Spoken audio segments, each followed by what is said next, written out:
안녕하세요. 저는 왕란입니다. 중국 본토의 명문 고등학교를 우수한 성적으로 졸업했고, 부모님 뜻에 따라 대만에서 가장 유명한 대학교라는 대만 국립대학교에 유학을 오게 됐습니다. 사실 대만이라 해봐야 중국의 일부라는 생각을 갖고 있었기에 이곳에서의 유학 생활이 그리 어렵지 않을 것이라 짐작했지요. 게다가 저는 대륙의 위대한 유산과 자랑스러운 역사를 학창시절 내내 배워왔으니 대만인들이나 다른 외국인들이 중국을 존중하지 않을 리 없다는 확신도 있었습니다. 그러나 막상 도착해보니 언어는 분명 중국어와 어느 정도 통하긴 하지만 번체자를 쓰는 간판, 약간 다른 발음, 조금씩 다른 문화 양식이 여기저기서 보이더군요. 그리고 무엇보다도 캠퍼스 안에서 마주한 한국 열풍은 저를 경악하게 만들었습니다. 대만 학생들이 입에 달고 사는 단어가 K-팝, K-푸드, K-드라마 등등 온통 한국 관련 용어들이었으니까요. 심지어 축제 주제조차 한국이라는 사실을 듣고는 기가 막혔습니다. 대만의 대표 명문대에서 대만 문화를 알리고 발전시키기는커녕 한국만을 떠받들어 주제 삼는다니 말이 되는가. 이건 분명 어딘가 잘못됐다. 누군가는 이 대만 학생들을 일깨워줘야 한다. 저는 속으로 이렇게 생각했습니다. 오직 중화 사상만이 정답이라고 믿는 저에게 대만이 한국을 치켜세우는 장면은 받아들이기 어려웠습니다. 그러나 저조차도 이곳에서 펼쳐질 일련의 사건이 이 정도로 극단적일 줄은 미처 몰랐습니다. 제가 대만국립대학교 캠퍼스에 들어선 순간부터 온통 한국어 간판과 한글 문구들이 눈에 들어왔습니다. 알고 보니 학내에서 열리는 다양한 동아리 홍보 부스 대부분이 K컬처와 관련된 것이었습니다. K-팝 커버댄스 동아리, 한국어 스터디 소모임, 한국 아이돌 굿즈 교환전, 심지어 학생식당조차 똑같이 한국 음식 메뉴를 전면에 내세우고 있었습니다. 김치볶음밥, 불고기덮밥, 비빔밥 등등이 한 번 메뉴를 차지하고 대만 전통 음식들은 오히려 구석에 몰려있는 것처럼 보였죠. 저는 좀 의아해서 처음엔 여기 학식이 컨셉으로 몇 개 만들어 놨겠거니라며 대수롭지 않게 넘겼지만 그게 아니었습니다. 캠퍼스 곳곳에서 한국이 최고라는 말을 서슴지 않으며 무언가에 홀린 듯 한국 문화에 탐닉하는 학생들을 무수히 만나게 되었거든요. 그중 저를 가장 충격에 빠뜨린 건 대만인 학생들 중 상당수가 한국어를 유창하게 구사한다는 점이었습니다. 어떤 친구는 교정 벤치에서 휴대폰으로 한국 드라마를 보고 있었는데 자막도 없이 술술 대사를 이해하더군요. 저는 너무 놀라서 말을 걸었습니다. 아니, 너 한국어 자막 없이 이걸 어떻게 봐? 저 대만에서 한국어 전공한 지 2년째예요. 한국 대학으로 교환학생도 다녀왔고 K-드라마는 이제 자막이 필요 없을 정도로 친숙해요. 이 말을 듣는 순간 제 머릿속에서는 대만이 맞나? 라는 의구심이 들었습니다. 대만인이면 대만어 번체자와 중국어 만다린에 능통해야지. 한국어까지 이렇게 잘하다니. 그리고 한편으론 대체 왜 중국 본토가 아닌 한국으로 교환학생을 가는가 라는 불만이 솟구쳤습니다. 제가 한국이 중국 문화를 베꼈다며 폄하해왔는데 이들은 정반대로 한국을 동경하고 있었습니다. 조금 지나자 학내 공지로 이번 봄 축제 주제는 K-푸드 앤드 K-컬처 파티라는 정보를 접하게 되었습니다. 저는 솔직히 기절하는 줄 알았습니다. 대만 대학의 축제라면 자연스레 대만 전통 공연이나 대만의 특색 있는 문화를 살리는 프로그램이 주류를 이뤄야 한다고 생각해왔는데 전부 한국으로 점철돼 있다는 사실에 경악을 금치 못했습니다. 주변 학생들에게 물었죠. 왜 축제 주제가 한국이에요? 여긴 대만 아닌가요? 요즘 대만 학생들이 가장 좋아하는 문화가 한국이잖아요.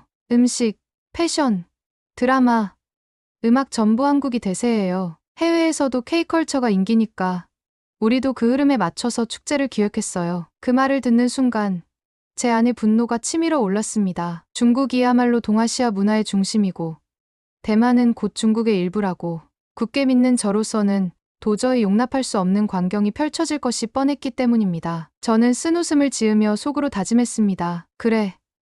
축제 때 직접 가서 확인해보고 만약 너무 지나치다면 내가 이 대만 학생들에게 분명하게 중국의 위대함을 알려주고 한국이 얼마나 이류인지 따끔하게 알려줘야겠다. 그리고 그날이 왔습니다. K-푸드 앤드 파티라는 이름의 축제 당일 캠퍼스 전체가 무슨 한국 테마파크가 되어 있었죠. 축제 당일 저는 아침 일찍부터 캠퍼스를 돌아다니며 상황을 살폈습니다. 첫인상부터 심상찮았습니다. 학교 정문 옆에 한글로 쓰인 플래카드가 대문짝만하게 걸려 있었습니다. 어서 오세요. 대만국립대학교 K-푸드 앤드 파티.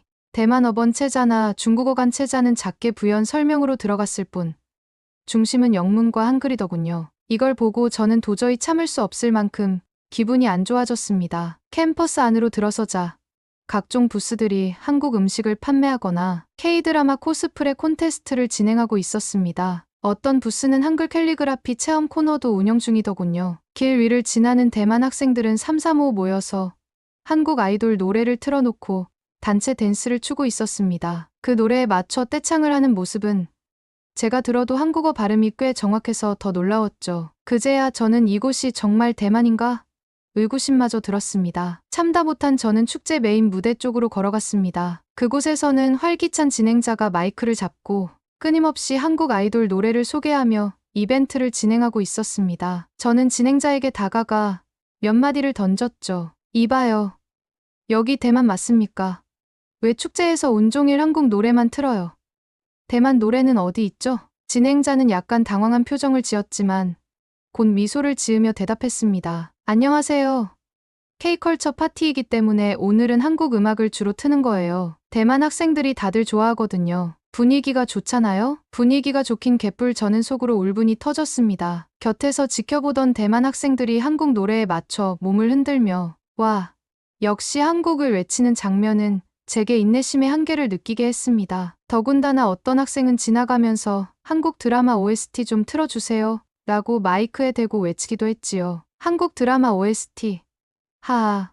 중국 드라마 OST는 생각도 안 해? 저는 이 생각을 입 밖으로 꺼내려다 순간 아직 때가 아니다라고 판단하고 참았습니다. 그런데 제게 더 큰 충격이 다가왔습니다. 배가 출출해진 저는 축제 구경을 하다가 대만 전통 음식이라도 먹어볼까 싶어 음식을 파는 부스를 찾아보았습니다. 그런데 대부분의 음식 부스가 한국 음식을 팔고 있더군요. 그나마 구석에 대만 전통 음식을 파는 부스가 하나 있었는데 손님이 거의 없었습니다. 반대로 김치볶음밥, 떡볶이를 파는 부스 앞에는 길고 긴 줄이 서 있었습니다. 도저히 이해가 안 갔습니다. 저는 떡볶이를 판매하던 부스 쪽으로 다가가 부스 운영자들에게 큰 소리로 따져 물었습니다. 왜 대만에서, 그것도 명문대 축제에서 한국 음식만 이렇게 많이 파는 겁니까? 대만인이라면 대만 음식이 우선 아니에요? 그러자 부스 운영자는 친절하게 설명했습니다. 이번 축제 테마가 한국 문화라서요. 또 대만 학생들이 워낙 한국 음식 좋아해서 손님이 많아요. 떡볶이가 의외로 대만 학생들 입맛에 잘 맞거든요. 저는 부스 앞에 줄 선 학생들을 보며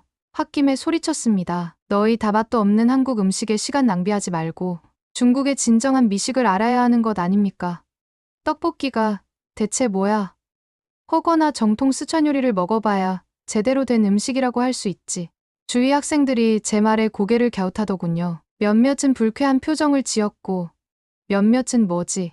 이 사람 하는 기색이었습니다. 그때 한 대만 여학생이 제게 다가와 말을 걸었습니다. 중국 음식도 물론 맛있지만 우리도 이제 한국 음식이 다양하고 맛있다는 걸 잘 알아요. 게다가 한국 드라마에서 많이 나오잖아요. 떡볶이, 김치찌개, 삼겹살 보면서 우리도 자연스럽게 먹어보고 싶어진 거죠. 그 말을 듣는데 더 화가 치밀어 올랐습니다. 한국 드라마에서 본 음식이라니 중국 드라마가 더 역사가 깊고 인구도 많은데 왜 하필 한국 거야? 라는 생각이 들었죠. 그래서 저는 좀 더 강하게 나갔습니다. 아니, 알아둬요. 한국이라는 나라는 원래 중국에 종속된 속국이었고 심지어 군사력으로 따져도 한국은 감히 중국의 상대가 안 돼요. 중국 국방력이 세계 2위라는 건 알죠. 대만마저도 장기적으로 보면 중국과 하나의 중국으로 통합될 운명이잖아. 그런데 왜 이렇게 한국에 열광하는지 난 진심으로 이해가 안 돼. 제 말이 끝나자 주변은 조용해졌습니다. 부스를 운영하던 학생뿐 아니라 줄 서 있던 다른 학생들도 일제히 저를 쳐다봤죠. 몇몇은 황당해하며 국방력. 지금 이 축제랑 무슨 상관이야? 라는 표정이었습니다. 순간 제가 너무 과하게 폭발했나 싶었지만 이미 저도 흥분한 상태라 말을 주워 담기 어려웠습니다. 그때 누군가가 저를 향해 맞받아쳤습니다. 한 대만 남학생이었는데 좀 체격도 좋고 제게 살짝 노려보듯 말했습니다. 여긴 축제야. 정치 얘기나 군사 얘기는 어울리지 않아. 그리고 대만은 우리만의 정체성이 있고 한국도 독자적 문화를 지닌 나라야. 중국이 군사력이 강하다고 해서 대만이나 한국이 중국에게 무릎을 꿇어야 할 이유는 없어. 우린 우리 마음대로 좋아하는 문화를 즐길 권리가 있어. 저는 그 말을 듣는 순간 안색이 굳었습니다. 중국에게 무릎을 꿇어라가 바로 제가 대만인들에게 하고 싶었던 말인데 전혀 통하지 않았죠. 오히려 그들은 저를 이상한 괴짜로 보고 있었습니다. 저는 굴욕감을 느꼈지만 더 이상 아무 말도 못하고 축제 부스를 뒤로 한 채 자리를 떠나야만 했습니다. 제가 울분을 사귀지 못한 채 축제 현장을 계속 돌아다니던 중 메인 무대 옆 DJ 부스가 눈에 띄었습니다. 거기서 종일 K-POP만 틀어대고 있는 게 영불쾌해서 이번에는 DJ에게 직접 항의하기로 마음먹었습니다. DJ가 빙글빙글 디제잉을 하면서 관객을 즐겁게 해주고 있었는데 저는 무대 아래로 접근해 손짓을 하며 DJ에게 소리쳤습니다. 이봐요. 축제라는 게 여러 장르의 음악을 트는 게 정상 아닌가요? 왜 한국 노래만 틀어요? 대만 노래나 중국 노래도 좀 튼다든지 다양성이 있어야죠. DJ가 이게 누구야? 하는 표정으로 저를 흘끗 보더군요. 음악 볼륨을 조금 줄이고 마이크를 잡아 말했습니다. 오늘 축제 주제가 K컬처 파티라서요. 모든 곡이 한국 노래인 건 아니지만 상당수가 한국 노래이긴 하죠. 대부분 관객들이 이걸 원하니까요. 저는 DJ의 대답에 한 번 더 폭발했습니다. 원하긴 누가 원해요? 나처럼 중국에서 온 학생도 있을 거고 대만 노래 좋아하는 사람도 있을 텐데 이건 너무 한국만 편애하는 거잖아요. 더군다나 한국이 어디 감히 중국을 따라잡으려고. 우리가 군사력에서도 경제력에서도 훨씬 앞서 있는데 왜 대만이 한국에게 굽신거리는지 도무지 이해가 안 된다 말입니다. 제가 다시금 중국의 군사력과 경제력을 강조하자 DJ와 주변 스태프들이 어이없다는 표정을 지었습니다. 음악 축제에서 웬 군사력? 하는 반응이 역력했죠. 이때 DJ가 저를 똑바로 쳐다보며 마이크가 아닌 제게 직접 들리도록 작은 목소리로 말했습니다. 여긴 전쟁터가 아니라 축제 현장이고 우리가 좋아하는 음악을 틀 뿐이야. 중국이든 미국이든 군사력은 상관없어. 그리고 지금 이 분위기에서 중국 노래를 트면 대부분의 학생이 모르고 호응도 없을걸? 미안하지만 당신 혼자만을 위해 곡을 전부 바꿀 순 없어. 순간 제 얼굴이 화끈거렸습니다. 옆에 있던 대만 학생 몇몇이 키득거리며 웃었고 맞아. 지금 이 자리에서 중국 노래 들어본 적도 없어. 라고 중얼거리는 소리도 들렸습니다. 저는 그들의 웃음에 더 큰 모멸감을 느꼈습니다. 중국 노래를 들어본 적도 없어. 말도 안 돼. 하지만 이미 DJ는 다시 볼륨을 높여서 한국 걸그룹 댄스곡을 틀기 시작했고 주변 사람들은 제가 마치 불청객이라는 듯 피하듯이 흩어졌습니다. 저 혼자만 외톨이처럼 남았고 제 분노는 극에 달했지요. 결국 축제는 밤까지 성황리에 진행되었습니다. 저는 도중에 견디다 못해 숙소로 돌아갔습니다. 메인 무대를 중심으로 밤까지 이어진 K-팝 커버 댄스, 그리고 대만 학생들의 한국어 떼창 소리가 기숙사까지 울려 퍼져 저는 제대로 잠도 못 잤습니다. 다음 날 캠퍼스 여기저기서 이번 K컬처 파티 정말 최고였어. 나는 다음에 한국으로 여행 가야겠어. 같은 얘기들이 들려왔습니다. 가뜩이나 축제 때 입은 굴욕과 스트레스가 컸는데 이런 말을 듣자니 더 역겨웠습니다. 도저히 이대로는 못 참겠다 싶었죠. 대만인들이 왜 이렇게 한국에 빠져있지? 중국이라는 강대국을 등한시하고 감히 이류 국가인 한국을 우러러본다고? 저는 스스로 대만 친구들과 접촉을 시도해 중국을 알아야 하지 않느냐며 설득해 볼 생각을 했습니다. 그러나 이 과정에서 대만 학생들과 교수진이 제게 준 반응은 제가 상상한 것보다 훨씬 차갑고 현실적이었습니다. 축제가 끝난 지 며칠 후 저는 도서관 열람실에서 공부를 하다가 옆 테이블에 있던 대만 학생들의 대화를 엿듣게 되었습니다. 그들은 한국어 단어장을 펼쳐놓고 뭔가 열심히 외우고 있었고 또 다른 학생은 한국 아이돌 포토카드를 정리하며 흐뭇해하고 있었습니다. 언뜻 이번 신곡 정말 대박이야라는 한국어 단어도 스스럼없이 사용하더군요. 저는 기가 막혀서 참지 못하고 끼어들었습니다. 여기 대만 학생 맞아요? 왜 한국어를 이렇게 열심히 외우고 한국 아이돌 카드를 모으고 있는 겁니까? 중국어가 훨씬 세계적으로 쓰이는 언어예요. 인구만 해도 14억이 넘고 국방력은 세계 2위. 근데 왜 한국에 이렇게 매달리는 거죠? 그 중 한 명이 놀란 표정으로 대답했습니다. 우리는 우리가 좋아하는 문화를 즐기는 거예요. 한국어가 재밌고 한국 음악도 좋고 중국 국방력이 강하다고 해서 우리가 한국 문화를 즐기지 말아야 한다는 법은 없잖아요. 주변 다른 학생들도 비슷한 반응이었습니다. 그들은 제게 갑자기 국방력 얘기는 왜 꺼내는 거지? 라며 이상하다는 표정이었죠. 저는 더욱 부하가 나서 목소리를 낮춰 격하게 말했습니다. 너희는 중화 문화의 영광을 모르는 거야? 대만은 원래 중국 땅이지 않나. 한국은 중국 문화에 빚지고 있는 속국과 다름없는 존재라고. 이건 역사적으로도 증명돼 있어. 자칫하다가 대만과 한국이 중국을 무시하고 스스로 대단한 척하면 언젠가 중국이 힘을 보여줄지도 모른다는 걸 왜 모르는 거지? 말끝마다 군사력, 힘 같은 표현을 쓰자. 주변 학생들이 에이, 또 저 사람 왜 이래? 하는 반응을 보였습니다. 그리고 그중 한 명이 저를 곧장 반박했습니다. 역사적인 사실도 해석이 다양하고 지금 시대에는 여러 문화가 교류하며 발전해 가는 거예요. 한국이 군사적으로 중국보다 열세라도 문화적으로는 세계에서 인정받고 있어요. K-팝, K-드라마가 얼마나 큰 글로벌 팬덤을 형성하고 있는지 모르세요?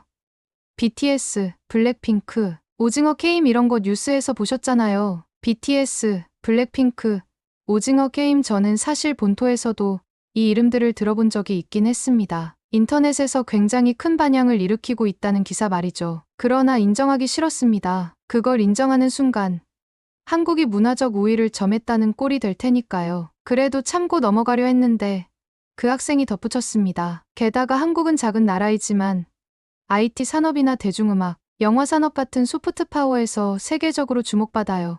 중국은 물론 거대한 시장이지만 문화 검열이 심하고 자유로운 창작이 제한되잖아요. 그 부분에서 한국이 훨씬 앞선다고 보는 시각도 있죠. 이건 직격탄이었습니다. 검열 문제를 거론하며 중국이 문화 발전에서 뒤처진다고 비교하는 모습에 저는 정말 할 말을 잃었습니다. 무언가 반박을 하려 해도 제가 너무 흥분해서 도서관에서 소란을 피운다고 경비가 다가오자 결국 거기서 물러나야만 했습니다. 그 길로 기숙사로 돌아가면서 모멸감이 제 가슴을 죄었습니다. 더 심각한 마찰은 수업 시간에 벌어졌습니다. 제가 듣던 과목 중 하나인 현대 문화 콘텐츠 분석이라는 강의에서 교수님은 대만의 문화산업과 주변국 특히 한국, 일본의 대중문화 교류에 대해 집중적으로 다루고 있었습니다. 첫날부터 교수님이 한국의 K-팝 글로벌 영향력이나 K-드라마의 서사 전략 등을 흥미롭게 소개하셨죠. 저는 강의 중 손을 번쩍 들었습니다. 교수님, 아무리 한국이 그렇게 인기 있다고 해도 결국 한국은 중국 문화를 받아들여 성장한 나라 아닌가요? 대만도 원래 중국 땅이니 우선은 중화 문화가 얼마나 위대한지부터 공부해야 한다고 생각합니다. 왜 하필 한국의 사례만 중점적으로 다루는 겁니까? 교수님은 잠시 저를 바라보며 차분하게 대답했습니다. 왕난 학생, 물론 중국의 유구한 역사와 문화는 대단합니다. 그러나 최근 대만 사회에서 가장 큰 파급을 일으킨 것은 한국 대중문화예요. 그래서 학문적으로도 분석 가치가 높습니다. 그리고 우리는 단순 우열을 따지기보다 각 나라 문화의 특징과 성공 요인을 살펴봐야 하죠. 저는 도저히 이 논리를 받아들이기 어려웠습니다. 각 나라 문화의 특징을 살펴봐야 한다면 왜 중국 문화를 먼저 안 다루느냐는 불만이었죠. 추가로 발언 기회를 얻어 한술 더 떠서 말했습니다. 이건 공정하지 않습니다. 중국은 14억 인구의 막강한 군사력을 갖추고 시진핑 주석의 지도력 아래 세계 2위 경제 대국입니다. 문화시장 규모도 엄청나지요. 그런데 대만이 왜 이렇게 한국에 치중하는지 저로서는 납득이 안 가네요. 만약 대만이 중국 편에 서면 훨씬 더 큰 기회를 얻을 수 있지 않겠습니까? 이 말에 강의실 곳곳에서 한숨이 터져 나왔습니다. 어떤 학생들은 왜 자꾸 군사력 얘기를 하는 거야? 라고 수군댔고 교수님은 약간 난처한 표정을 지으며 말씀하셨습니다. 왕난 학생, 이 수업은 문화 콘텐츠를 다루는 수업이고 국방력이나 정치 권력의 논의와는 다릅니다. 그리고 대만은 지금 본인이 말씀하시는 중국 편에 서야 한다는 생각에 전적으로 동의하지 않습니다. 대만은 대만의 길을 간다는 사람이 더 많아요. 그리고 한국 문화 콘텐츠가 전 세계적으로 이룬 성과는 수많은 해외 사례로 증명되고 있습니다. BTS의 빌보드 차트 1위, 기생충이나 오징어 게임의 해외 수상 인기, 블랙핑크가 유튜브 최다 구독, 걸그룹 인점 등 실질적인 데이터가 있어요. 이런 현실을 우리가 무시할 순 없잖아요. BTS 1위, 기생충, 오징어 게임, 블랙핑크 교수님이 하나하나 구체적인 예시와 수치를 들어 언급할 때마다 제 안은 부글부글 끓어올랐습니다. 중국이야말로 영화 시장도 크고 유쿠나 아이치 같은 플랫폼도 있지 않느냐고 말하고 싶었지만 이미 분위기상 더 말하면 제가 비웃음거리가 될 것 같아 조용히 있었습니다. 그러나 제 심정은 점점 더 자극되어 갔고 강의실을 나서며 다음번에 제대로 보여주겠다고 이를 갈았습니다. 학기가 중반을 지나며 각종 발표 과제가 쏟아졌습니다. 그중에서 현대 문화 콘텐츠 분석 과목의 중간고사 발표는 5인 1조로 진행하는 것이었는데 주제는 가장 주목할 만한 아시아 대중문화 사례 분석이었습니다. 제가 속한 조에는 대만인 학생 3명, 일본인 유학생 1명, 그리고 저까지 총 5명이었습니다. 문제는 저 빼고 나머지 4명 모두 케이팝이나 한국 드라마를 사례로 하고 싶어 했다는 겁니다. 저는 이걸 도저히 받아들일 수 없어 초반 기획 회의부터 강하게 제 의견을 냈습니다. 아니, 왜 꼭 한국 사례를 다뤄야 하죠?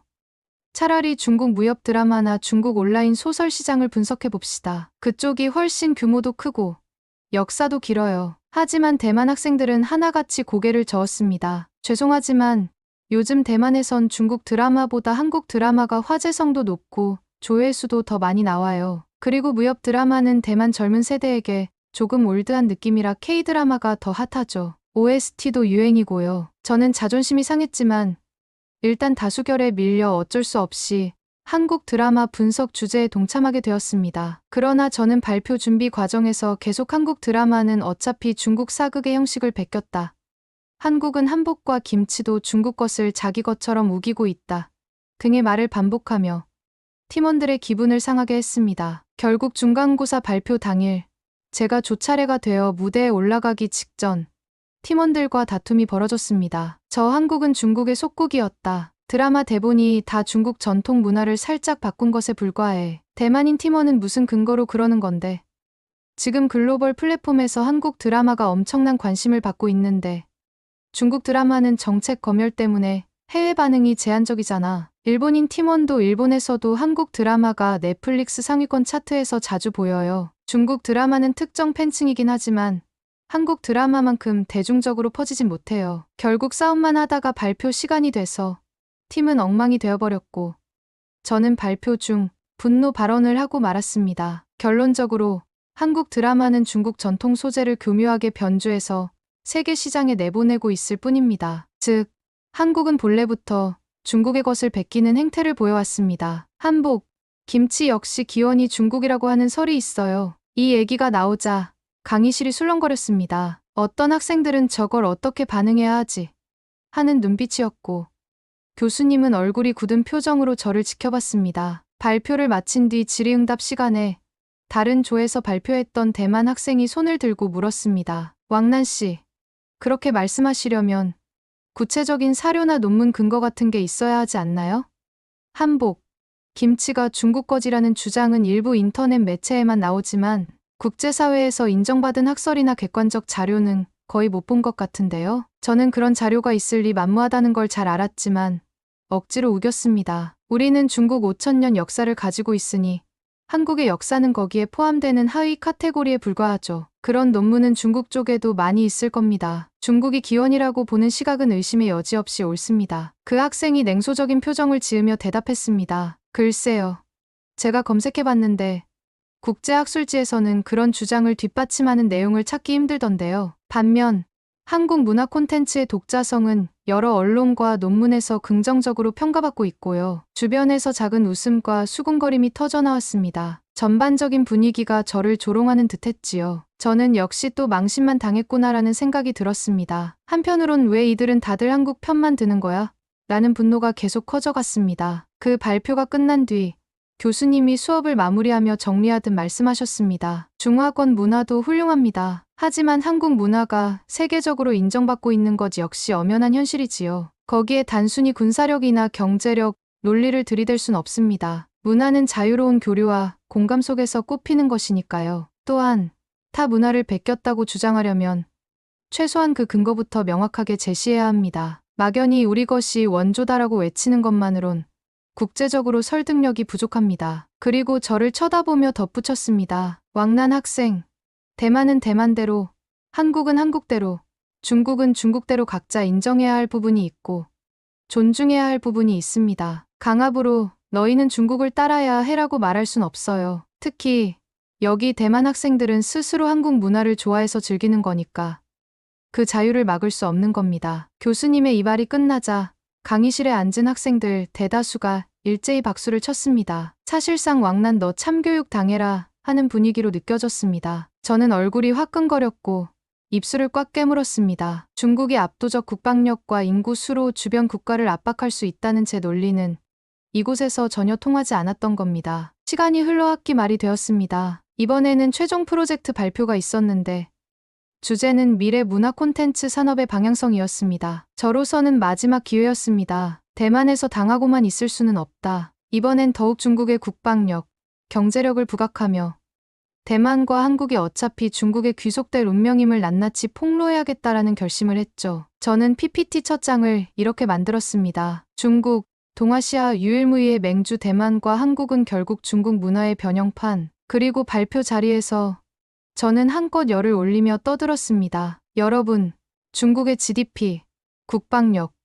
인구, 기술력 모두 한국을 훨씬 능가합니다. 대만 역시 중국과의 관계를 무시할 수 없지요. 언젠가 우리는 통일될 것이며 그때 대만은 더욱 번영을 누릴 것입니다. 한국 또한 중국의 하위 문화권이니 지금의 K컬처 열풍도 결국 일시적인 것이고 중국이 마음먹고 강력한 문화산업 육성 정책을 시행하면 한국은 금세 밀려날 겁니다. 강의실 분위기가 순식간에 무거워졌습니다. 저는 이미 흥분 상태였고 목소리를 높여 계속 말했습니다. 중국은 전 세계 2위 군사력으로 항공모함 전단과 첨단 미사일 전력을 보유하고 있으며 우주개발 사업 역시 눈부신 성장을 이루고 있습니다. 한국은 이 정도 규모로 중국에 맞설 수 없고 대만도 마찬가지입니다. 문화산업 역시 중국이 굳게 결심하면 막대한 자본력으로 한국을 제압할 수 있어요. 제 발표가 끝나자 교실 안은 침묵이 흘렀습니다. 그리고 곧이어 여러 학생들의 손이 일제히 번쩍 들려 올라왔습니다. 교수님이 질문 있으신 분이라고 하자 대만 학생들이 저를 향해 반박 세례를 퍼부었습니다. 왕난 씨, 지금 국방력이나 군사력을 문화 콘텐츠와 직접 연결 지으시는 건 무리가 있어 보이는데요. 군사적 압도는 문화 동해를 이끌어내지 못합니다. 그리고 대만은 스스로 정체성을 가진 나라라고 여기고 있어요. 중국에게 흡수된다는 전제를 저희가 받아들일 이유가 없어요. 그리고 한국 문화가 일시적이라는 말씀을 하셨는데 이미 한국 대중음악 K-POP은 20년 가까이 꾸준히 세계 무대에서 성과를 내고 있고 한국 드라마나 영화도 시상식에서 많은 상을 받고 있어요. 기생충은 아카데미 작품상을 받았고 오징어 게임은 에미상까지 수상했는데 이는 일시적인 현상이라 하기엔 너무나 큰 성과 아닌가요? 중국에 분명 거대한 시장이 있지만 해외 검열 이슈나 스토리 콘텐츠의 자유도가 낮다는 지적이 있어요. 반면 한국은 크리에이터들이 비교적 자유로운 환경에서 작품을 만들고 그게 해외로 수출되고 있죠. 자본력만으로 해결된다면 중국이 진작 세계 시장을 휩쓸었을 텐데 현실은 그렇지 않잖아요. 마지막으로 교수님은 이렇게 이야기했습니다. 왕난 학생, 국방력과 경제력으로 문화적 우위를 강제할 수 있다는 주장은 현대 문화 콘텐츠 산업의 작동 원리를 고려했을 때 맞지 않습니다. 문화는 스스로 매력과 창의력을 입증해야 해외 팬들이 자발적으로 소비합니다. 군사적 정치적 힘으로는 강제 소비가 되지 않지요. 그리고 한국이 이뤄낸 성과는 이미 전 세계가 인정하고 있습니다. 얼마 전에도 BTS가 미국 백악관에 초청받아 연설을 했고 블랙핑크는 유튜브에서 글로벌 팬들을 끌어모으고 있어요. 그런 현상을 중국이 곧 따라잡을 수 있다고만 주장하기에는 오히려 중국 내부 환경이나 검열, 창의성, 제약 등의 문제를 먼저 해결해야 할 거예요. 교수님의 논리적인 반박에 학생들은 고개를 끄덕였고 저는 말문이 막혔습니다. 끝끝내 저는 중국 군사력을 강조했지만 돌아온 건 문화는 군사로 짓누를 수 없다는 지극히 당연하면서도 절대 반박하기 힘든 논리였던 겁니다. 학기가 끝날 무렵 저는 여러 과목에서 팀워크 방해나 타임 비방 등의 이유로 낮은 평가를 받았습니다. 특히 현대 문화 콘텐츠 분석 과목에선 교수님이 제게 이렇게 말했습니다. 왕난 학생, 당신은 자신의 관점을 고집하는 건 자유지만 학문적으로 뒷받침할 근거 없이 다른 국가나 문화를 무시하는 태도를 계속 보였어요. 결과적으로 수업 분위기를 해쳤고 조원들과도 협업이 불가능했습니다. 이번 학기 성적은 매우 낮게 책정될 수밖에 없어요. 게다가 축제와 수업 시간에 여러 번 고성을 지르고 중국의 국방력과 우월함을 거론하며 대만 한국 문화를 폄하한 사례들이 누적되어 학생처에서 저를 다시 한번 불렀습니다. 담당자는 결론적으로 이렇게 말했습니다. 왕난 학생, 여러 학생들의 민원이 많이 들어왔습니다. 왕난 학생이 타 문화를 이해하기보다는 무조건 중국을 강요하고 군사력까지 언급해 상대를 위협하는 발언을 해서 다들 불편해하고 있네요. 대학은 다양한 문화를 존중하는 곳입니다. 우리로서는 왕난 학생이 잠시 휴학하고 스스로 성찰하는 시간을 갖는 편이 낫다고 판단했습니다. 다음 학기에 복학하실지는 자유지만 지금 상태론 학업 지속이 어렵습니다. 결국 사실상 퇴학이나 다름없는 휴학 권고였습니다. 저는 이때야 이 학교는 나를 받아들이지 않는구나 라는 걸 직감했습니다. 그 길로 기숙사에 돌아와 짐을 싸면서 비참한 심정과 함께 분노가 치솟았습니다. 대만은 역시 중국의 일부면서 어째서 이렇게 한국에 미쳐 있고 중국을 배척하지, 저들이 역사와 현실을 똑바로 직시하지 않으니 결국 언젠가 중국이 힘으로라도 보여줄 것이다. 결국 저는 한 학기 만에 중국으로 돌아왔습니다. 부모님도 대만에서 들려오는 제 소식에 분노해 계셨고 중국의 웅대한 국방력과 경제력이 있는데 대만인들이 왜 그걸 무시하고 한국에 심취해 있는지 이해할 수 없다고 하시더군요. 저 역시 한껏 동의하며 대만인들은 결국 진실을 외면하고 있다라고 결론지었습니다. 돌아오고 나서 친구들에게 제가 겪은 일들을 이야기하니 중국 본토 친구들은 다들 제 편을 들며 혀를 찼습니다. 역시 대만은 갈 길을 잃었군. 한국 같은 데에 빠져 있다니 답이 없어. 중국 국방력을 우습게 아는 건가? 통일되면 알게 되겠지. 저는 그 말에 꽤나 위로를 받았습니다. 하지만 아직도 제 머릿속에는 대만 국립대학교에서 봤던 수많은 한국어 떼창, K-팝 커버 댄스, 한국 음식 부스, 그리고 여기는 대만이 아니라 한국인가 싶을 정도의 그 열광적 광경이 생생하게 남아 있습니다. 참으로 이해하기 힘든 장면이었고 결국 저만 문제아로 낙인 찍혀 쫓겨났으니 더더욱 씁쓸할 뿐입니다. 그럼에도 불구하고 저는 제 주장을 절대 굽히지 않을 것입니다. 중국은 거대한 문화 대국이며 대만과 한국은 중국 문화를 바탕으로 성장한 주변 국가들이다. 중화 사상을 부정하는 자들은 언젠가 중국의 위력을 다시 깨닫게 될 것이다. 물론 지금 이 순간에도 대만 국립대학교에서는 또 다른 K컬처 축제가 열리고 있겠죠. 대만은 한국에 빠져 있다는 그 말도 안 되는 현실은 당분간 이어질 듯합니다. 하지만 저는 파도 같아 보이는 유행도 결국 지나간다는 마음으로 지켜볼 겁니다. 언제까지나 중국이 바다처럼 웅장하게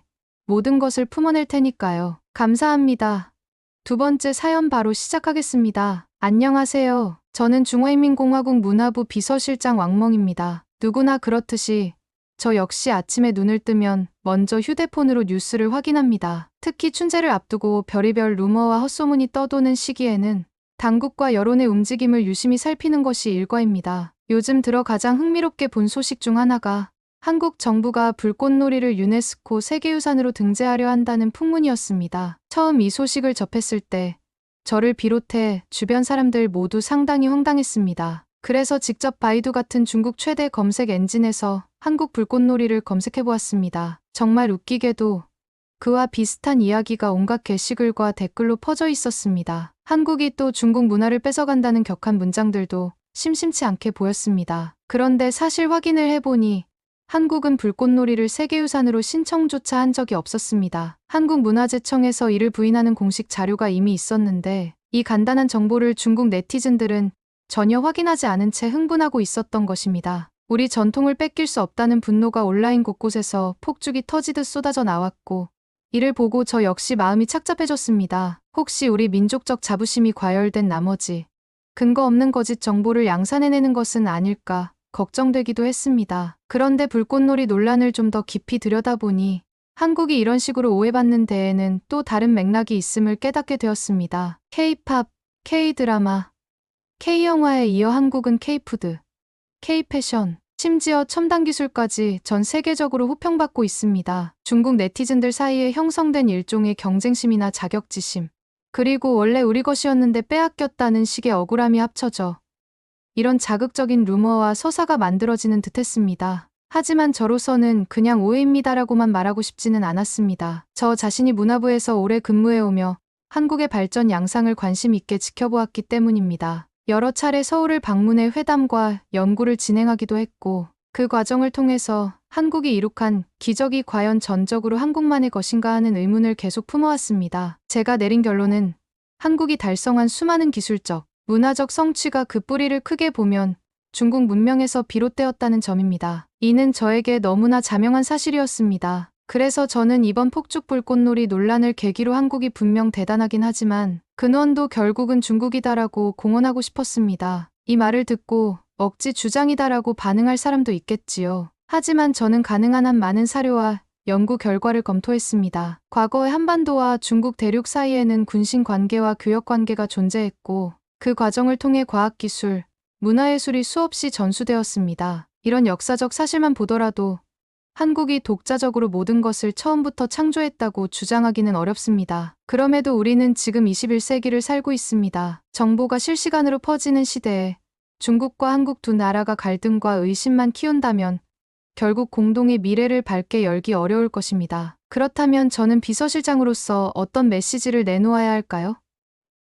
제가 생각하기에 결론은 단순합니다. 서로의 공로를 인정하자는 것입니다. 중국이 가진 오래된 문화와 기술이 있고 한국이 이를 받아들여 자기만의 방식으로 발전시켜온 것도 사실입니다. 이를 부인할 이유도 또 이를 공격적으로 내세워 한국을 비난할 필요도 없습니다. 오히려 중국 문화가 이렇게 전 세계적으로 꽃피었다고 긍정적으로 해석할 수도 있지 않겠습니까? 그러나 현실에서 이런 저희 생각이 대중에게 전달되기란 쉽지 않습니다. 며칠 전 문화부 내부 회의에서 비슷한 취지의 발언을 했을 때 회의장 안은 술렁거렸습니다. 누군가는 한국 편을 드느냐며 따가운 시선을 보냈습니다. 하지만 제 의도는 결코 한국을 두둔하려는 것이 아닙니다. 오히려 중국이 근본이고 한국은 그 연장선에서 커왔다는 사실을 더 자신 있게 설명하고 싶었던 것이지요. 그 회의가 끝난 뒤 몇몇 간부들이 저를 찾아왔습니다. 비서실장님, 그 발언이 대외적으로 잘못 전해지면 중국이 한국을 깎아내린다고 오해할 수도,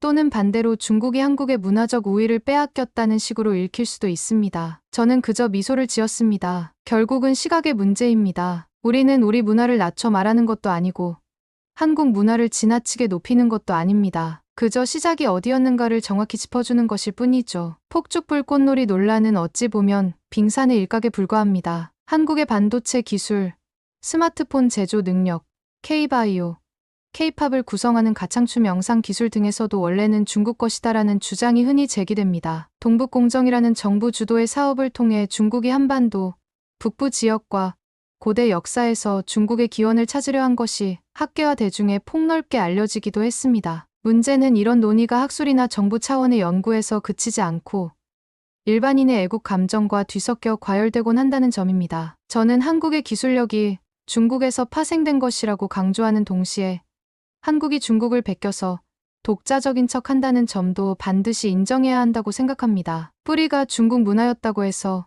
그 씨앗이 다른 땅에서 전혀 다른 방식으로 꽃피운 성과까지 깎아내릴 수는 없습니다. 심지어 중국에서 건너간 기술인데 정작 중국 본토에서는 사장되었거나 발전이 정체된 반면 한국에서 오히려 혁신이 일어나 세계적으로 주목받는 사례도 많지 않습니까? 옛 조선시대 화약 제조 기술은 기본적으로 송송나라 무렵 중국에서 전해졌습니다. 하지만 조선은 이를 군사신호 체계의 다양한 방식으로 활용했고 점차 화려한 예능축제 용도로 발전시켜서 불꽃놀이 문화가 한층 정교해졌습니다. 그렇다고 해서 한국은 중국의 기술을 훔쳐갔다고 몰아붙일 수는 없습니다. 기원은 같을지언정 쓰임새와 발전 양상은 별개의 문제입니다. 그래서 저희 주장은 한국이 중국 문화를 도둑질했다는 감정적인 표현보다는 한국이 중국 문화를 토대로 독자적 발전을 이루었다는 것이 훨씬 타당하다는 것입니다. 불꽃놀이뿐 아니라 음식, 의복, 전통예술 등에서 이런 사례는 무수히 발견됩니다. 하지만 현재 중국의 분위기는 이를 냉정히 바라보기보다는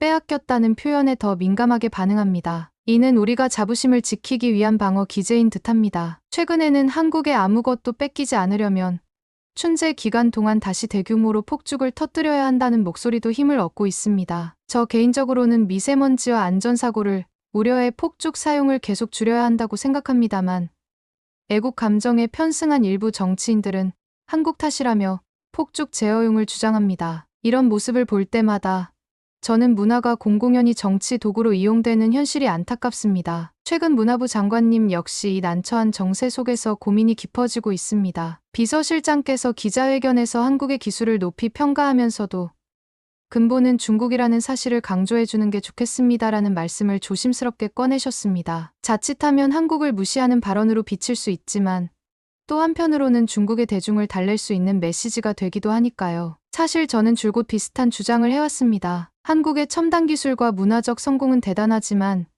그 뿌리는 오래전 중국에서 전해진 것이다라는 이야기 말입니다. 결국 저는 오늘 오후 문화부 주관 기자회견장에서 발언하기로 결심했습니다. 현장에는 많은 기자들이 와 있었는데 아무래도 춘제 기간 폭죽 허용 문제와 관련해 각종 질문이 쏟아질 것 같았습니다. 저는 먼저 춘제 폭죽 허용 배경과 안전사고 및 환경 문제에 대한 정부 방침을 자세히 설명했습니다. 그리고 곧바로 조심스럽지만 확고한 어조로 핵심 주제에 들어갔습니다. 최근 온라인에서 한국이 불꽃놀이를 세계유산으로 등재하려 한다는 루머가 돌고 있습니다만 한국문화재청 공식 자료에 따르면 그런 신청 자체가 없었다고 합니다. 근거 없는 오해를 계속 퍼뜨리는 것은 옳지 않습니다. 그렇지만 이 사건을 통해 시사받을 점이 하나 있습니다. 한국은 우리 중국의 화약 기술을 토대로 불꽃놀이 문화를 발전시켜 왔고 지금도 매우 훌륭하게 활용하고 있습니다. 만일 한국 측에서 정말 이를 세계유산으로 등재한다면 이는 곧 중국 문화가 글로벌 무대에 함께 오르는 것이라고도 볼 수 있습니다. 이 대목에서 기자들은 저를 예민하게 쳐다보았습니다. 비서실장이 한국 편을 드는 것인가 라는 의문과 한국이 중국 기술을 훔쳤다는 뉘앙스를 주려는 것인가 라는 두 가지 시선이 교차하는 듯했습니다. 저는 예정된 대로 연설을 이어갔습니다. 한국의 기술력과 문화 창의성은 분명히 무시할 순 없습니다. K-팝,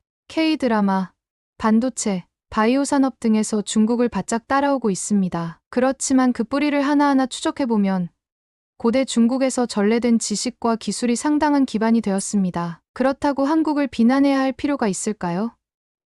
그냥 사실관계를 있는 그대로 인식하고 이제는 서로 협력하며 더욱 발전할 길을 모색해야 합니다. 간략한 기자회견이 끝나자 기자들의 질문이 우르르 쏟아졌습니다. 한국이 중국 문화를 무단으로 표절했다고 보시는 겁니까? 라는 도발적인 질문부터 어떤 기술이 구체적으로 중국에서 파생되었는지 사례를 들어달라는 실무적 질문도 있었습니다. 저는 모든 사례를 현장에서 일일이 설명하지는 않았습니다만 저와 제 팀이 준비해둔 자료에는 인쇄술, 제지술, 화약, 의복, 도자기 기술 등에서 한반도와 중국이 긴밀히 얽혀 발전해온 역사적 인과관계가 정리되어 있었습니다. 당나라와 송나라 시절의 인쇄제지 기술이 한반도에 전래되어 금속활자가 탄생했으며 송대의 자기 기술이 고려청자로 변주되었고 명나라의 의복 제도가 조선의 관복 시스템에 영향을 미쳤다는 등의 내용이지요. 현대에 이르러서는 무역과 교류를 통해 기계 전자반도체 장비가 간접적으로 전해졌다는 견해를 펼치는 학자들도 있습니다. 물론 이에 대해 반박하는 한국 측 학자와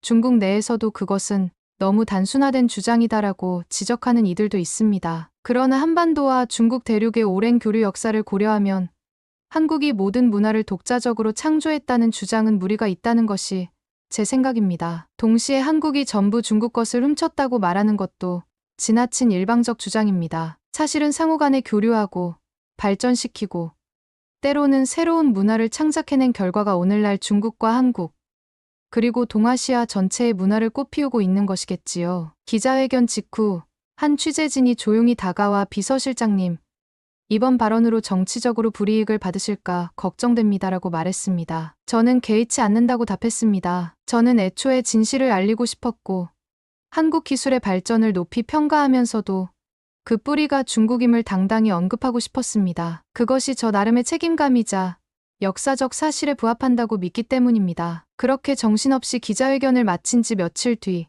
저는 또 다른 충격적인 뉴스를 접했습니다. 한국에서 열리는 어떤 불꽃놀이 축제가 세계 각국 관광객들에게 엄청난 찬사를 받고 있다는 소식이었습니다. 사실 한국에서 불꽃놀이가 열리는 행사 자체는 새삼스러운 일이 아닙니다. 그러나 이번 축제는 유독 화려하고 규모가 커서 여러 외신에서 연일 보도했으며 아시아 최고의 불꽃놀이라는 별칭까지 붙었다고 했습니다. 저는 솔직히 말해 그 뉴스를 보는 순간 감정이 요동쳤습니다. 어떻게 아시아 최고의 불꽃놀이라는 타이틀을 한국이 거머쥐는지 이해할 수 없었습니다. 중국이야말로 폭죽과 화약의 원조라고 할 수 있는데 왜 전 세계는 한국의 불꽃 축제를 극찬하며 열광하는 것일까?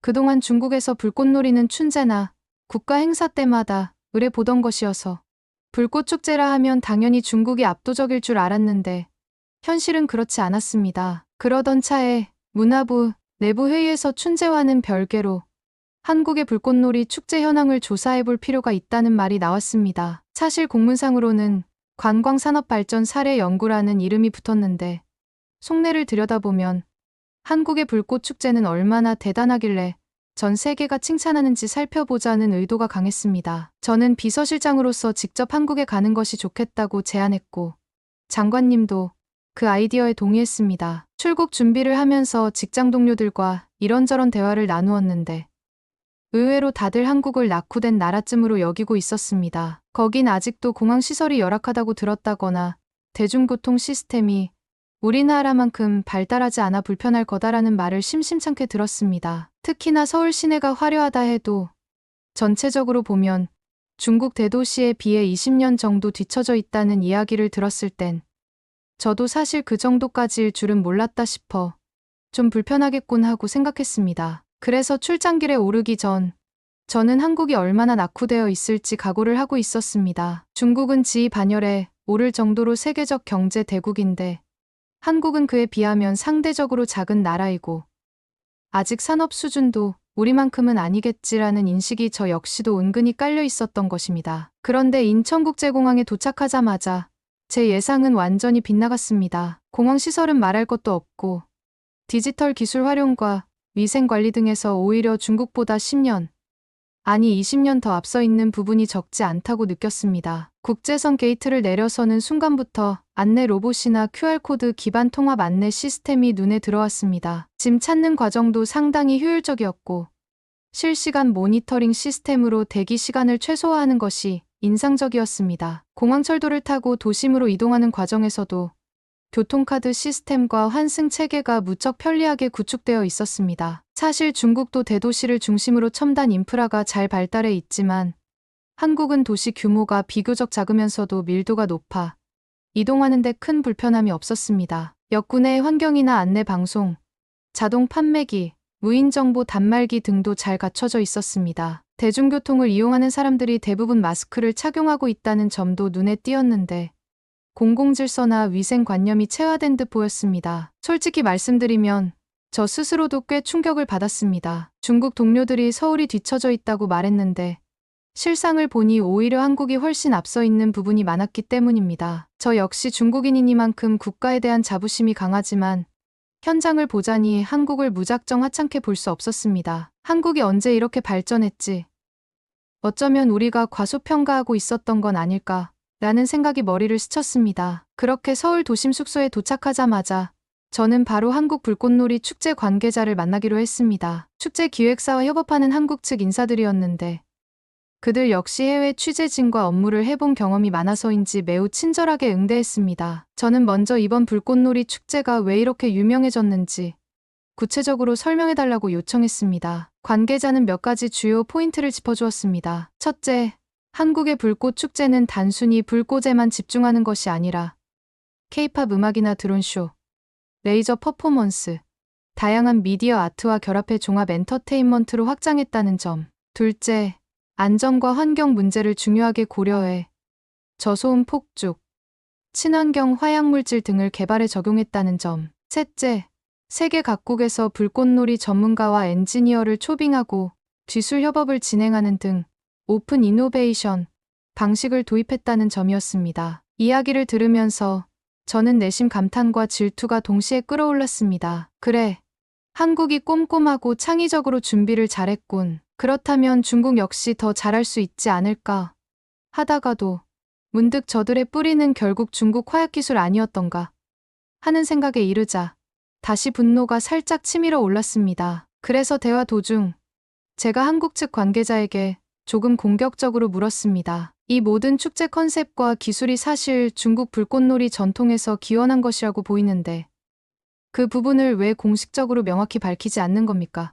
한국이 너무 자신의 독자적 문화인 양 포장하는 것 같군요. 그 말을 들은 한국 측 관계자는 어리둥절한 표정을 지었습니다. 왜 이게 중국 걸 가져다 쓰는 것인지 잘 이해가 안 됩니다. 불꽃놀이나 화약 기술은 인류사에서 여러 지역에 걸쳐 독립적으로 발전한 역사가 있고 물론 중국이 화약을 먼저 발명했지만 한국에도 오래된 불꽃 문화가 존재했습니다. 더군다나 이 축제의 구체적인 디자인, 쇼 기획, 음악 선정, 안전 시스템은 한국 고유의 산업과 회사들이 주도적으로 개발한 겁니다. 저는 순간, 아니, 그건 너무 과소평가하는 거 아닌가 싶어 추가로 따져 물었습니다. 중국이 송나라 이후 오랜 역사를 통해 발전시켜온 폭죽 문화를 한국이 참조했다면 최소한 국제행사 발표 때 중국의 영향을 명시해 주어야 하지 않습니까? 출처를 밝히는 것이 예의 아닌가요? 그러자 한국 관계자는 이번엔 약간 곤란한 미소를 지으며 중국 문화의 영향 자체를 부정하는 사람은 거의 없을 겁니다. 하지만 지금 말씀하시는 부분은 조금 다른 차원 같습니다. 불꽃놀이 자체가 특정 국가만의 전유물이 아니라 이제는 다양한 나라가 저마다의 방식으로 즐기는 축제 문화이기 때문입니다. 예컨대 이탈리아나 일본도 굉장히 높은 수준의 불꽃놀이 기술과 역사를 자랑하거든요. 한국 관계자는 이어서 불꽃놀이는 중국 것이니 한국은 무조건 중국 출처를 밝혀야 한다라는 이분법으로 접근하기보다는 전 세계가 공감하고 즐기는 문화로 보는 편이 맞지 않을까요? 라고 말했습니다. 그리고 저에게 혹시 중국 문화부에서 공식적으로 한국 측에 중국 기술을 인정해달라고 요청한 적이 있는지를 되묻기에 저는 답변할 말이 순간 막혀버렸습니다. 사실 저도 구체적으로 한국에게 화약 원조 국가를 기입하라고 요구한 사례가 있는지는 잘 모르는 터였습니다. 상대방은 또 구체적인 기사나 연구 자료를 보여주며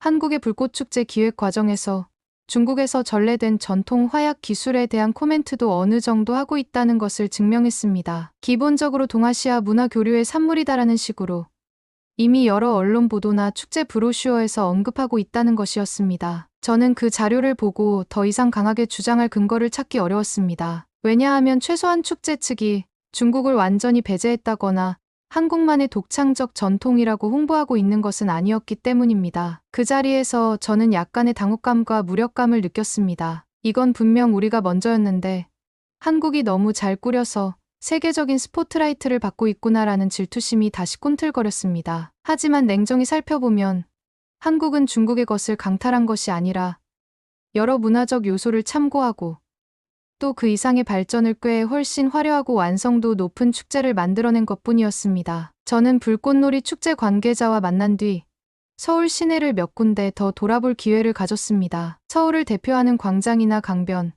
젊은이들이 모이는 번화가, 그리고 전통시장이 결합된 지역 등을 탐방하면서 한국이 생각 이상으로 디지털 인프라와 융합 콘텐츠 산업에 힘을 쏟고 있다는 사실을 새삼 깨달았습니다. 조금 과장해서 말하자면 이곳은 내가 알던 한국이 아니다. 오히려 대형 스크린, 증강현실 AR 광고판, 초고속 인터넷 환경 등에서 한국이 훨씬 앞서가는 면이 있다라는 생각이 들 정도였습니다. 특히 전통시장에서조차 모바일 간편 결제가 대부분 가능했고 QR코드나 NFC 근거리 무선 통신 단말이 기본으로 구비되어 있었습니다. 또 공공장소마다 지능형 CCTV가 배치되어 안전관리가 잘 되고 있었고 관광객을 위한 다국어 안내 시스템도 완비되어 있었습니다. 저는 중국의 대도시에 비해 한국이 소규모 국가라는 점을 고려하더라도 이 정도로 편리하고 세련된 환경을 갖추었다는 데 적잖이 충격을 받았습니다. 이렇게 한국 곳곳을 살펴보니 한국이 낙후되었다고 말했던 직장 동료들의 이야기는 사실과 거리가 멀다는 결론에 도달했습니다. 오히려 제가 속으로 우리가 한국을 우습게 봤다가는 큰 코 다치겠구나라는 위기감을 느낄 지경이었습니다. 그러면서 동시에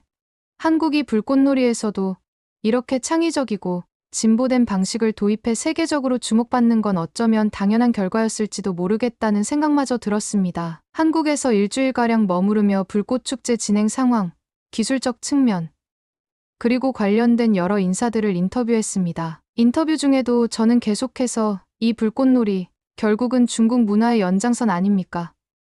왜 그 점을 적극적으로 홍보하지 않나요? 라고 물었습니다. 그때마다 한국 사람들은 중국의 영향을 전혀 부인하는 것은 아니다. 다만 불꽃놀이라는 게 이미 전 지구적 축제가 된 지 오래고 한국은 여기에 한국만의 미학과 첨단 기술을 결합해 시너지를 낸 것이라는 식으로 답변하곤 했습니다. 가장 충격적이었던 순간은 한 축제 기획자가 혹시 중국에서는 한국 불꽃축제가 중국 문화를 훔쳐갔다고 보도하나요? 라고 되묻는 장면이었습니다. 저는 그렇다라고 대답할 수도 있었지만 막상 현지에서 직접 보고 들은 내용을 생각하니 훔쳤다는 단어를 쓰기가 민망해졌습니다. 기획자가 이어 그런 의혹이 있다면 중국에서 공식적으로 문제 제기를 할 수 있지 않았을까요? 예를 들어 특허나 지적재산권 분쟁 같은 건 말입니다. 그런데 전혀 그런 움직임이 없잖아요 라고 말하는데 저는 정말 아무 말을 할 수 없었습니다. 미국이나 유럽 여러 나라의 불꽃놀이 전문가도 한국 축제에 초청되어 와 있다고 했습니다. 그들은 전 세계 다양한 사례를 비교 연구하면서 한국이 이룬 기술적 예술적 수준을 높이 평가하고 있었습니다. 중국이 원조라는 점은 알지만 한국이 최근 도입한 레이저 드론 쇼와 화약 배합 기술은 이미 독자적인 특허를 받고 있을 정도다라는 평가가 이어졌습니다. 저는 그 말을 듣고 더 이상 논쟁을 이어갈 자신이 없어졌습니다. 그렇게 일정을 마무리한 뒤 저는 중국으로 돌아왔습니다. 불꽃놀이 축제 현장을 두 눈으로 확인했지만 거기에는 중국을 배제하고 독자적이다라기보다는 전 세계의 기술 문화가 융합된 장이 있었습니다. 그리고 그중 하나로서 중국의 화약 기술이 깔려 있긴 했지만 이 모든 건 중국 문화인이 한국은 출처를 밝혀야 한다고 요구하기에는 시대가 너무나 달라졌다는 걸 깨달았습니다. 한국에 다녀온 뒤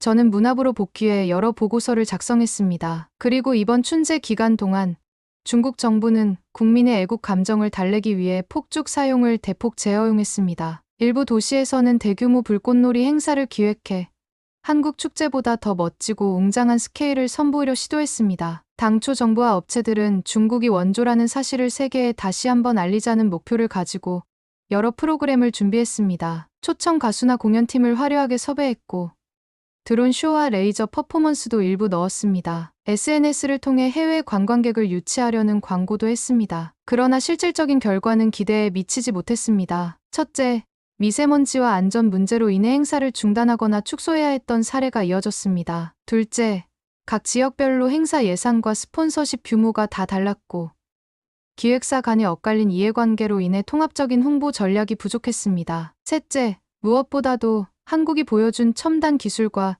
예술의 융합 수준에 도달하기 위해서는 많은 시간이 필요하다는 현실적 문제가 있었습니다. 우리도 드론 쇼를 한다고 외쳤지만 정작 드론 1000대를 동시에 제어하고 화약 발사와 연동하는 고난도 기술은 준비 기간이 부족해 제대로 구현되지 못했습니다. 그 결과 춘제 기간 중국의 불꽃놀이 행사는 물론 여전히 웅장하고 많은 인파를 모았지만 해외 언론의 시선은 예전처럼 열렬하지 않았습니다. 외신은 중국이 전통 폭죽 문화를 되살렸지만 환경 문제와 안전 문제가 여전히 해결 과제라는 보도를 하는 정도였고 혁신적인 스펙터클이라는 평가는 찾기 어려웠습니다. 오히려 많은 네티즌들은 한국의 불꽃놀이가 훨씬 더 세련되고 미래지향적이다라는 의견을 온라인에서 교환하고 있었습니다. 저로서는 참으로 답답하고 안타까운 상황이었습니다. 중국이 근본인 것은 맞지만 한국이 이미 첨단화와 혁신을 통해 새 지평을 열어버렸다면 우리가 따라가기 위해서는 단순히 원조라는 자부심만 내세워서는 안 됩니다. 오히려 과감한 연구개발 투자와 창의적 기획,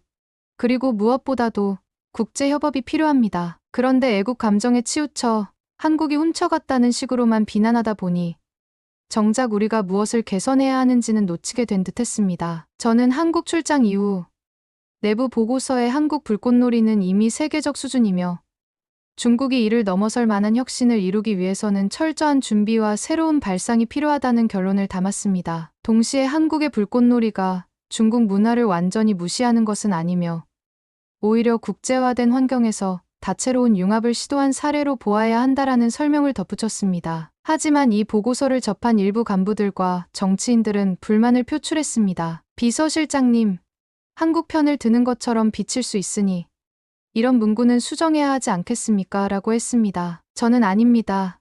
이것은 현실을 있는 그대로 서술한 것이고 우리가 인정할 것은 인정해야 합니다. 그래야 발전이 있습니다라고 설명했습니다. 중국 사회 전체가 한국과의 비교에 민감해지는 것이 마냥 나쁜 일은 아닙니다. 적당한 경쟁심은 발전의 동력이 되기도 합니다. 하지만 지금처럼 무조건 한국이 뺏어갔다고 분노하거나 한국이 주최하는 축제를 따라잡아야 한다는 구호만 외치는 것은 별다른 실질적 성과를 내지 못합니다. 이번 폭죽 제어응이 그러했습니다. 한순간 민심을 달랬을지 몰라도 결국 한국 불꽃놀이 축제의 기술적 예술적 역량을 넘어서는 데 실패했고 환경과 안전 문제까지 다시 수면 위로 드러났습니다.